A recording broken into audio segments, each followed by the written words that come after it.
All right, well, fresh off the Mother's Day weekend, this is the Front Stew Podcast with Tom Barnas. And can I say happy Mother's Day to all the moms out there? I have been fortunate in my life to be surrounded by so many strong women, either personally growing up with my own mother and my grandmothers, my best friend's mother and aunties and my aunties, and, you know, even professionally in the workforce, I've been blessed to be around strong, amazing women who have really helped shape me into the man that I am today, including my wife. So I wanted to say happy Mother's Day to my wife. She is an incredibly strong woman who just leads by example with grace and dignity. And I am just blown away by how lucky I am as a person to be surrounded by all of them.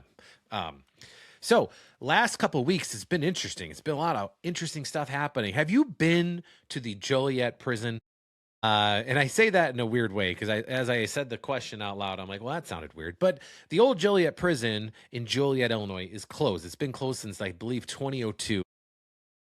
But it has hosted several things throughout the years. It is famous because of the movie The Blues Brothers. Also because it is along Route 66, all the way out to Santa Monica Pier, starting now at Navy Pier, where it used to start like at Jackson in Michigan, now Navy Pier. But either way, the prison's been famously famous for things that aren't really great. It was a horrible prison.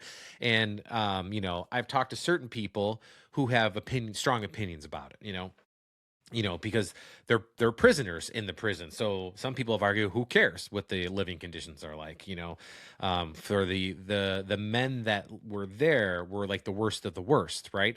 So people have very little compassion for those type of people and the things that they did. But I'm just giving you the facts. I am not saying one way or the other it's this or that. But the fact is that they didn't have running water in that prison until the 1940s. And I believe it was built in the 1850s. So to give you an example, like it was a long time before they had running water. And one of the historians at the prison brought us to like the house, they call it the big house, right? But the cell block, and you look and you see, and there's two cots and a toilet in this row that is the big house in Joliet. And then you go to solitary confinement and you see that. And then you go like a little beyond solitary confinement. And the warden, when they redid the prison, when they did the renovations in the 40s and they added running water to it, and they changed the way the cell blocks were constructed, specifically in the solitary confinement, this is where this was. But throughout the prison, they added running water to the prison. And they showed what the cell looked like before the renovations. They reconstructed a cell on the outside of solitary confinement. And they show you this cell, and you look at it, and you're like, oh, my God. Like, you think that dorm rooms are small, like the old dorm. You like go to U of I or Illinois State and you go to the old dorm. I mean, maybe not anymore because it's probably been renovated. But at least in 2000, you were going to the dorms where some of the dorms haven't been truly renovated since like the 60s. And there are these tiny little rooms with the shared bathrooms. This was like tiny room. Cut that in half. I mean, you're talking 5x7 room, a 5x7 room for two adult men. And they had two buckets. One of those buckets was the bucket for your drinking water and for your water to wash anything. And the other bucket was for everything that comes out of your body. That's it. Those are two buckets in this tiny little space shared by two men. Now, one could argue they deserve it. One could argue that why do you feel any whatever? I'm not arguing either one of those things. I'm just giving you the facts that it was mind-blowing that that's the way life was in a prison up until the 1940s. That's all I'm saying. But after that, also not great. That place had a horrible reputation for many reasons. But one of the odd things about that place was that they played baseball in there, and they started playing baseball there in like 1913. To give you reference, that's the year after the Titanic sank. That's how long ago they played baseball, and they played baseball in that prison up until they closed in 2002.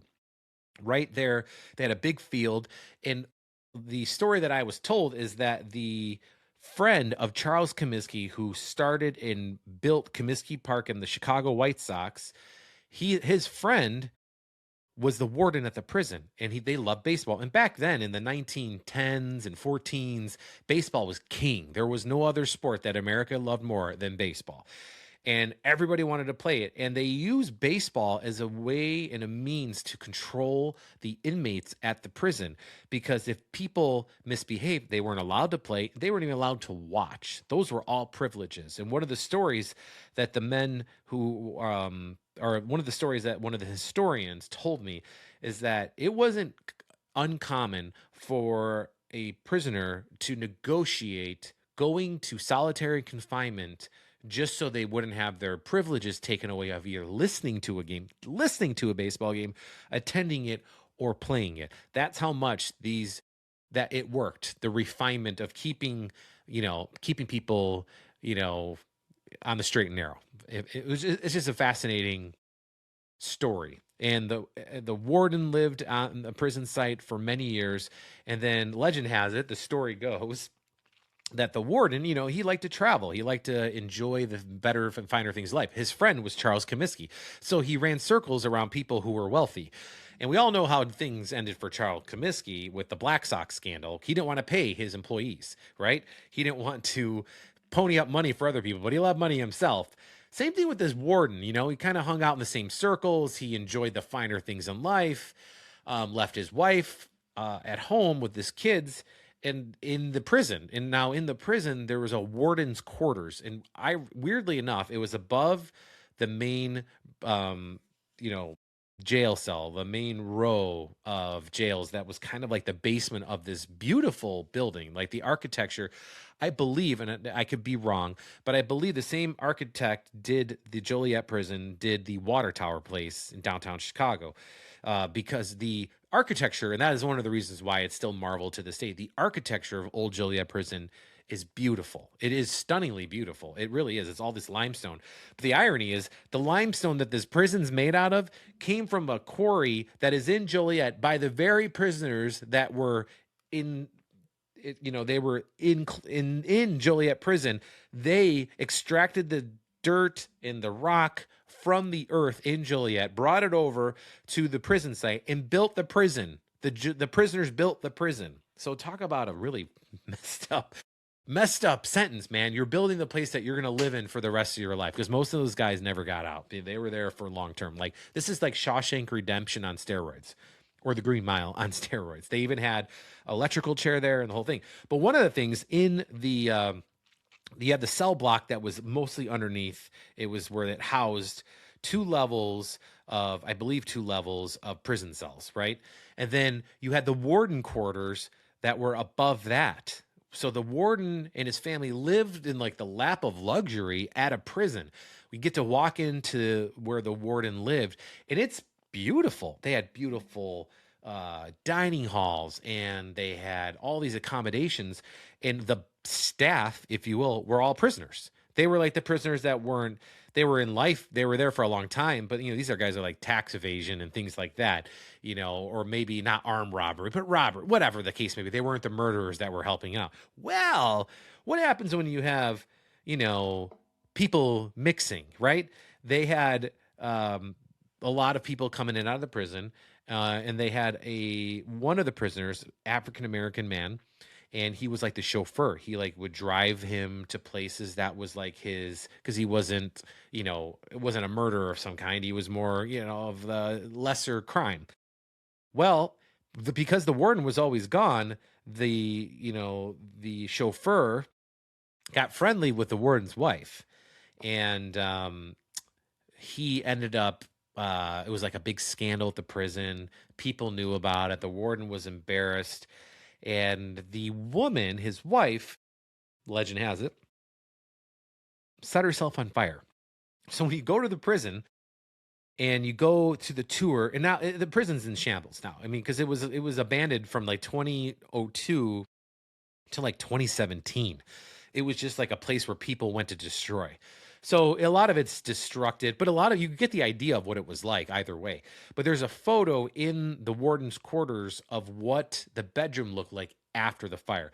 Now, apparently she used to like put like oil, some kind of like oil or kerosene on her arm, and you light it and it like burned real quick. And I don't know if that was like to get rid of like hair on a woman's arms, or was some kind of therapy, or it's just what people did. Like now people will vape pen, but they did that back in the day if you didn't have certain things or you couldn't do certain things. I don't really know why she did it, but she did. So legend has it they made it seem at the time that this was a lover scorn situation where the chauffeur inmate set her on fire. That was the narrative, because they didn't want the story release of the warden's wife having an affair with the inmate, the prisoner at Old Joliet Prison, because that would have looked bad back in 1913, because he was African American, it was a white woman, it would have looked terrible, and they didn't want that to be a thing. So they spun the narrative that the inmate, because he was already in prison,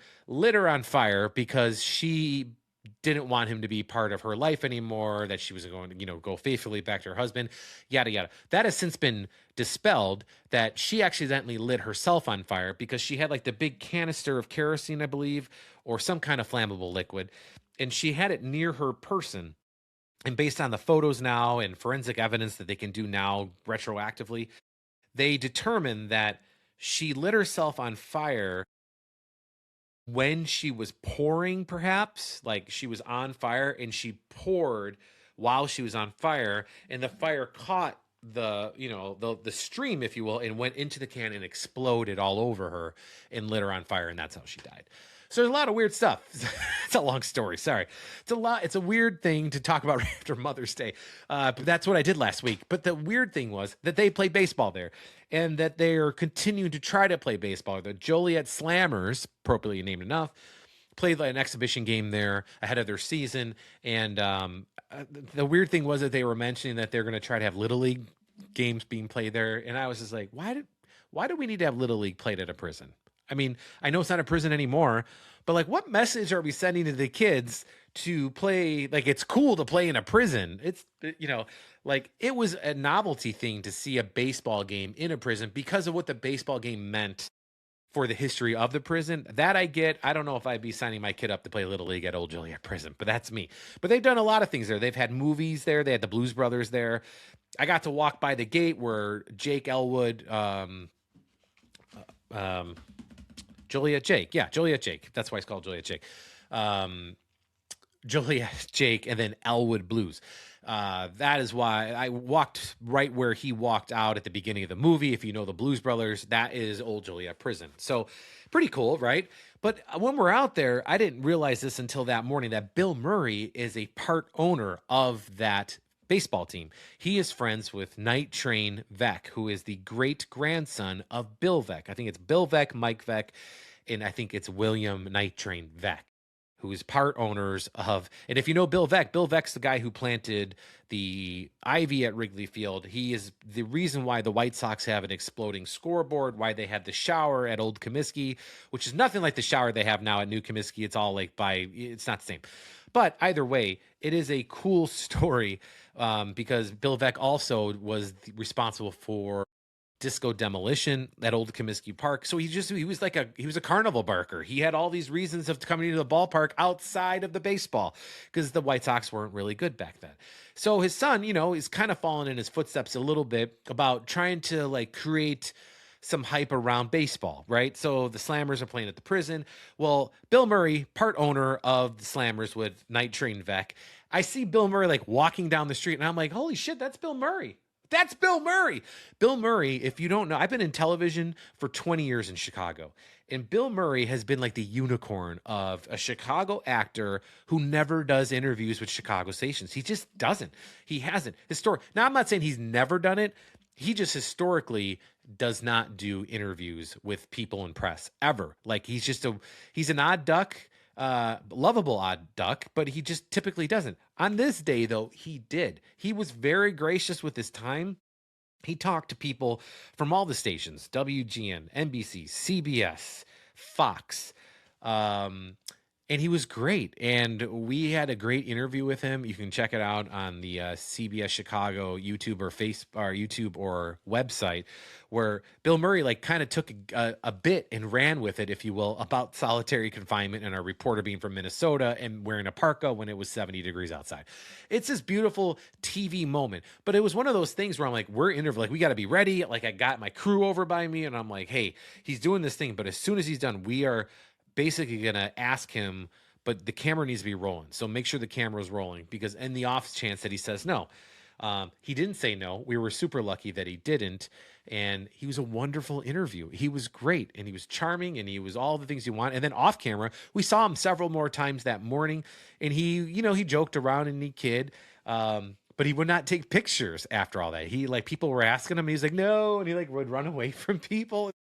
It was an odd thing, but also very what I've heard about Bill Murray. Bill Murray is just a guy that doesn't like to usually typically take photos, or he only likes to take photos for a certain amount of time, and that's it. So, for what that's worth. But the next couple days after that, I was able to host Jumpstart. So Jumpstart is a segment on CBS Chicago. It airs from 6:45 to 9:45 in the morning on streaming and broadcast. And I've been able to fill in for Jackie Kostick, who is the main reporter for Jumpstart. She gets called to do things and anchor the show, or vacation or what have you. They need somebody to fill in. So I've been filling in, which to be honest with you, it wasn't something that I thought I would do if you asked me 20 years ago.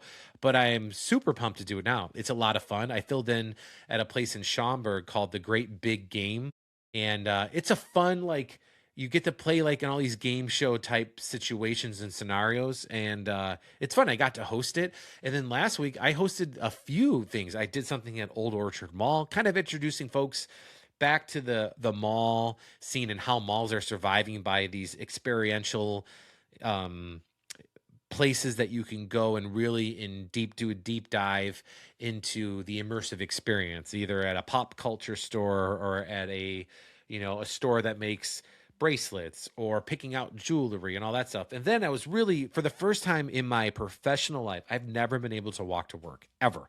And I know most people don't walk to work, but a lot of people do if you live in the city and you work down the street, what have you. But because my office changes every day, different location, I wasn't able to typically do that. But this past week, I got to do something at October Cafe on Elston, like 5900 block of North Elston, right before Elston intersects with Austin. And I walked to work, and I got to host that Jumpstart, and it was amazing. The ladies that own that place are phenomenal. Their coffee is great. It's such a warm, welcoming atmosphere that when you walk in, they say, hello, pumpkin, because it is a Fall Forever themed cafe, hence the name October Cafe. It is October all year long in there. So it's just a lot of fun. It's a cool place to hang out. And the following day, we thought we might have a reporter. Turns out we didn't have a reporter. And that one was all about Mother's Day and needs for mothers and new families. That's not the funny part. The funny part was me hosting it in my pink pants, because I wanted to support mothers and how strong mothers are and the things they do. Is just really it's really incredible, like what moms are asked to do and go back to work after like some 6 weeks, some, if you're lucky, 12 weeks, um, but I wanted to show my support for that. But the place we did was share our spare, or share our spare, I believe it was called. But they basically will, these organizations will have, these other organizations work with Share Our Spare, where they'll send deliveries of diapers to houses. And the number one thing that new moms need of certain families all across the city are diapers, diapers, diapers. They need diapers. This place also will send baby bundles that have like newborn clothing in it. It'll have maybe a pack and play, or it'll have shoes, or it'll have wipes, or it'll have a thermometer. So it was really cool. So a little bit out of my depths in terms of speaking how important it is for mothers, but also not out of my depth because I am a father of a 16-year-old, 13-year-old, and a 17-month-old daughter. So I know the importance of diapers, trust me, and wipes for that matter. Wipes are key. You don't have wipes and you got a situation, it's disaster. So got to do that, and really had a fun weekend hanging out with my family on Saturday. We went down there, had a good time, celebrated Mother's Day with my mom. and really embraced, with my sister-in-law there as well, who's a mother of two boys. We just hung out. Like the Barnas family just likes to hang out, have a good time. Um, and then Mother's Day was spent in a park. Back to October Cafe to have a couple coffees in the morning with my wife and her mother, who happens to also be our daughter's primary childcare provider. So yeah, all in all, a good weekend. But one of the things about the weekend and last week was just the pushing yourself, right? I'm a firm believer in pushing yourself to do things that make you a little uncomfortable because it'll make you better. And if people who remember my audition tape at Illinois State University in the fall of 2020 or the spring of 2020 for a fall of 2020, 2001, I should say, not 2020, 2000. So what would that be? That would be, yeah, that would be, I'm trying to think here. So summer of 99. Yeah. So the fall of 99, auditioning for a spot for 2000 on an Illinois State radio station's college run campus station. I was god awful. I don't even know if I just made sense just now trying to explain the story, but I was terrible. I couldn't talk and form a sentence on the radio or an audition tape to save my life. So it took real work for me to get there. There were people much better than me that were they would be angry at the fact that I was there, that I was trying to be what they were. Like I remember one guy in particular, he was the music director of the station. He just did not like me. We didn't like each other, but he certainly didn't like me when I was on his staff as a music person because at the time, I liked more commercial music. I just did. I just still don't particularly love music that sucks. And just because something's popular on the radio doesn't mean it sucks. It just means a lot of people know about it. But in his world, if it was on the radio, it sucked. And if you never heard of the band and they made the song in their parents' garage on two 8-track tapes in a xylophone and a kid's microphone, that was excellent music to him. And it was just god awful. So we clashed like that. And he certainly didn't like it when I became his boss at the radio station and then I fired him because he was a dick. But either way, I was not very good on the radio back then. It's very hard for me. I think I have a little bit of dyslexia in me. I haven't been tested ever, but my daughter has dyslexia. And I'm pretty sure she got that from me. I tend to read things too quickly for my brain. Like I'll read it and my brain's processing it, but my mouth just screws it up. So there's a famous line where I thought something said home economics when it actually said home economics. My best friend Tim can attest to that story back in high school. Not a pretty one, but funny. So I realized that over the years that then in order for me to do what I do, I just have to talk slower. That's kind of my secret sauce to not screwing up on the air all the time. But I thought about that when I was going on TV and doing these segments freeform. There's no script. I'm just talking, interviewing people. And if you would have told me that I was going to do that in 2000 at Illinois State University, I would have laughed you out of the building. That not only could I talk, but be on TV and talk about it.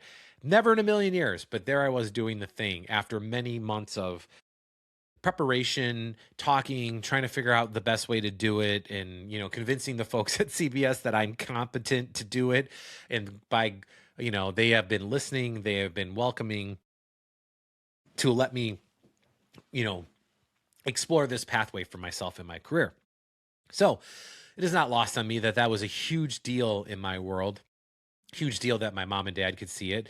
My wife can see it. My kids can see it because it was like, it proves everything that I've talked about in my career up to that point. Like it gave me validity to the work I've been doing for years, including this podcast and my website and other podcast stories from the 78.com.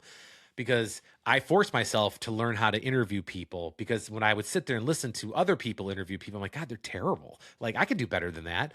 And then finally somebody's like, well, then do it. So then I did, like on my own officially. When I left TV, I did it on my own. So like to do it now and to do it the way I do it, that's something special for me. So I wanted to acknowledge that on here. Yeah. Yeah.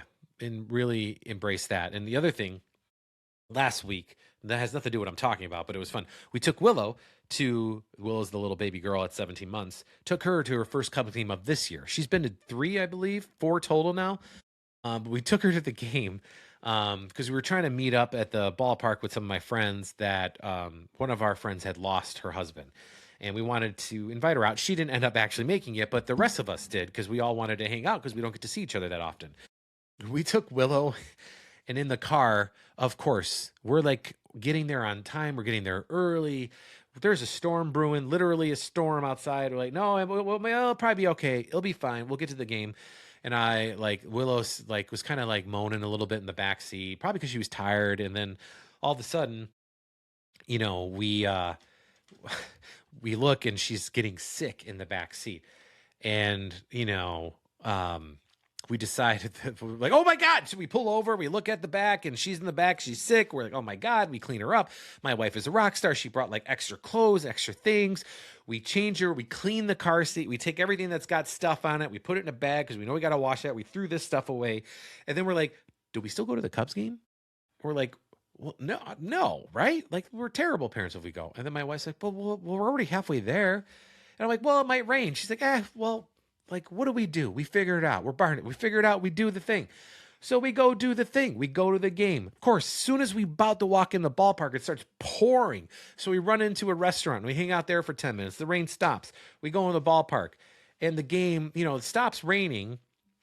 And we see all of our friends. We're hanging out with them. We take pictures. Everybody's so excited. We brought Willow. They didn't believe us that she got sick, and we're still at the ballpark. And then we find out the game's not going to start until 30 minutes after her bedtime. It starts at 7:50. So 20 minutes after her bedtime. So we're like, oh, crap. What are we going to do? Well, we stuck it out till like the 5th until Seiya Suzuki hit like a 3-run homer to tie the game against who were they playing? The Diamondbacks, maybe? So then we left and we went home and the whole thing. The point of my telling you this entire story and me rambling for this particular interview that is the front stoop, because we talk about the front stoop, you just kind of shoot the shit. That my wife is a rock star because she brought enough clothes, enough wipes, enough everything to clean up Dillo Baby and get her back into the car seat, drive to Wrigley. We're not fancy. We drive and park like a mile away. So she put her on her, she got the baby Bjorn, does the whole thing. We walk Dillo Baby all the way to Wrigley and hang out. And then we walk all the way back, get home, still home in bed before 10 o'clock. I thought that was impressive. So I'll leave it with that. Happy Mother's Day, everybody. Thanks for watching. I'll try to be more focused next one, but this is just a bunch of stuff I needed to get out. Be sure you go over to Stories from the 70s. I do a lot of stuff up there, a lot of good stuff, a lot of good people that spend time with me for me to help tell their story. So be a lad and go over there and check that out. But for now, thanks for watching, everybody. Have a great week, and we'll see you soon.